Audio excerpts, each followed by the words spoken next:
what does a great data-driven company look like? What do they do different? How does that impact their business? The number of firms, especially owners who are raising money from institutional investors who say they're data-driven that aren't, that's just gotten to the point where it was silly because everyone said they were data-driven, but very few people were actually gathering and using their data to drive investment decisions. It was more of a marketing tool than anything else. Brought to you by Canopy Analytics. Hey everybody, welcome to the Hot Takes for MF'ers podcast. I'm your host David, along with Sunny, and this is brought to you by Canopy Analytics. We've got Jen today, VP of Strategic Insight at Grace Hill, and we're going to dive right into this. Jen, you wrote a great article about how CRE is failing to use its data or is trying to use its data. So jumping right in, why is CRE failing to use its data? Yeah, I think it depends on what you're talking about. The article you're referencing is the one I wrote about big data versus small data. Is that correct? So I do think that real estate firms are good at small data. They're getting better anyway about being able to use their own data. That said, most real estate firms are quite small. And so they don't have access to the large data sets that the Blackstones of the world do. So in terms of naming names, like Blackstone is fantastic and has been for a long time about gathering huge swaths of data and using it. But these smaller firms, they typically have so many different systems that they're using. It's really difficult to pull it all together. So just getting across that hurdle of accessing their data has been challenging for a long time. I will say, though, I had a startup on the data integration front, and I wrote some posts on social media and sites like Reddit. I have received so many more messages, especially from Reddit in the last year since I left, from folks trying to figure out how to get their data. I do think that the buzz around AI has made it so that both managers and owners in the multifamily space have said, we got to figure this stuff out, and we got to figure it out now. So I think it's changing from when I wrote that article. No, that's great insight, and I think it kind of leads to what I wanted to touch on next a bit is you alluded to this kind of the small versus large companies and the types of data they're going after. What companies do you think are best suited to take advantage of their data? Are there some small companies that you know of that are doing a great job of this, or is it truly only the Blackstones of the world that are really doing well in this area? Yeah, so definitely some of the larger firms, although I will say I know some of the larger firms too who just don't have good tech leadership. They don't have folks who are in the C-suite who believe that this trend is so important and it's not going away. Like I said, I think that's changing, but there's still a handful of firms that aren't getting up to date with the times. I will say on the small firm front, I know of a couple who have literally hired people from the baseball industry who did analytics. It's like straight up, they were like, ooh, Moneyball, that sounds great. And I know that's an old trope to use, but I've seen it recently out of a firm in Houston and another firm in the Seattle area where I had folks reach out to me online who came from the baseball space and are like, oh, I want to learn more about real estate. I was hired to figure out this data problem that we have.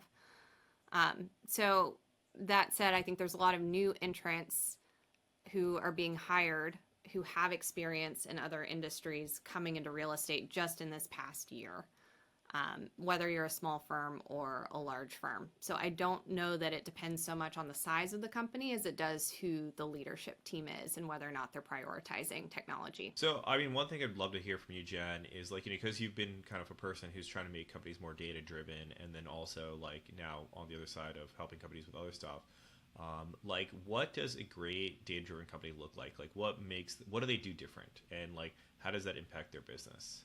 A great data-driven company, and I feel like I wrote something somewhere on social or in my Substack about the number of firms, especially owners who are raising money from institutional investors who say they're data-driven that aren't, that's just gotten to the point where it was silly because everyone said they were data-driven, but very few people were actually gathering and using their data to drive investment decisions. It was more of a marketing tool than anything else. But now, I think it's the tech leadership. So if you have the CEO or the CIO, and by I mean investments, while not to discount the chief information officers, they have very important roles in this, but you need the investment teams, the people who are driving revenue at the ownership level to care about data in order to actually have some sort of movement at the firm.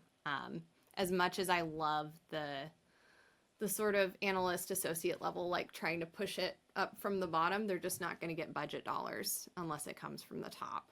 And on the multifamily management side of the house, I mean, I will say I think there's a lot of managers out there who are probably trying to figure out ways to use data because they're just inundated with tasks and overwhelmed with their day-to-day job, but they don't know how. So they need vendors to help show them the way.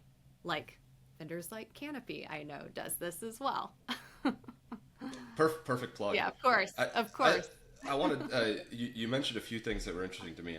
This whole hiring the baseball analyst Moneyball thing is fascinating to me. I haven't heard of that. And, what do you think are the main drivers for those companies that are diving in and trying to use their data? You mentioned, the institutional investor, right? Trying to prove maybe they're worth to that investor. You mentioned AI, of course. What are some of those big drivers that are getting these forward-thinking firms to actually, be on the forefront of using their data? It's a great question. One of the firms, they are attracting or are in the process of, they've been raising money and have successfully raised money from institutional investors. So that was a big driver for them to say, this is how we're differentiated. We are actually data-driven, as opposed to all of these firms who maybe say they are, but really aren't. There are also other types of real estate firms who aren't raising money, but simply recognize how important it is to have great data and use it to drive investment decisions. So the other firm that I mentioned that's out of Seattle, where I know they hired a baseball analytics expert, they're a family office, but they had a change in leadership. And so the new head of the family office after the patriarch retired he's a younger guy, and he believes that data is incredibly important and should be driving how they're operating their properties and deciding what different types of properties to acquire. So I think those are two catalysts, investors, and also whenever you have some, and I don't mean to say that you can't love technology and change as someone who's later on in their career, because Lord knows I know a lot of people who are younger who can be set in their ways too. But that does tend to be a catalyst when there is that change in leadership at the top. Yeah, Jen, something I've noticed too is a lot of these companies, I agree with you, especially about I think their primary motivation is to be kind of called a data-driven company for fundraising purposes. But what I've seen is the steady state is, like you said, there's sort of a senior BI or data analytics or data scientist hire they make. They typically have an offshore team of say 3 to 4 who are developers supporting them and maybe some sort of IT function. And kind of where I see them all land is on acquisitions. I really don't see them do a lot on asset management. I feel like a lot of them are trying to figure out hey, what are the right markets to enter? What should we have for expected rent growth? This and that. Is that what you're seeing as well? Or are you seeing something different where people who are successful utilizing data, are they doing other things, or is it really focused on those things? I feel like I've seen the gamut. It's hard to say whether one is more of a focus than the other. It really depends on, I think, exactly what you said. If they are more interested in using data for marketing purposes, then they will be focused on the investment side of it. If they're more interested in using their data to optimize their portfolio, they'll be more interested in using it for asset management related purposes or property management. It depends on the why behind they're doing it, which I think you alluded to. Everyone in the multifamily space knows about the RealPage lawsuit going on.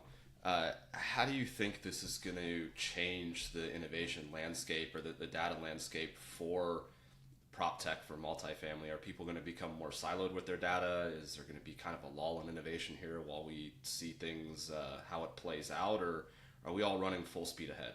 I think we're running full speed ahead. I actually think that these lawsuits, and it wasn't just RealPage that was named, there were other PMSs and other real estate firms. So a lot of folks have been named in these lawsuits and are being held accountable for it, even though I don't think the lawsuits will stand in court. That's a whole nother issue.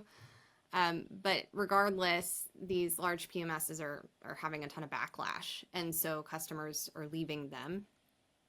That creates an opportunity for prop tech firms to actually wedge their way in, and new and up and coming revenue management solutions to have an opportunity to win some of that business. I actually think it's a huge opportunity for these firms. I actually had a Series B startup founder ask me maybe a few months ago how he could unseat one of the large PMSs. And my response to him was that you need them to stumble. And I do think this was a pretty big stumble. That's, I think, the perfect hot take to end on. Thank you very much, Jen. Definitely appreciate it. And thanks, everyone, for listening.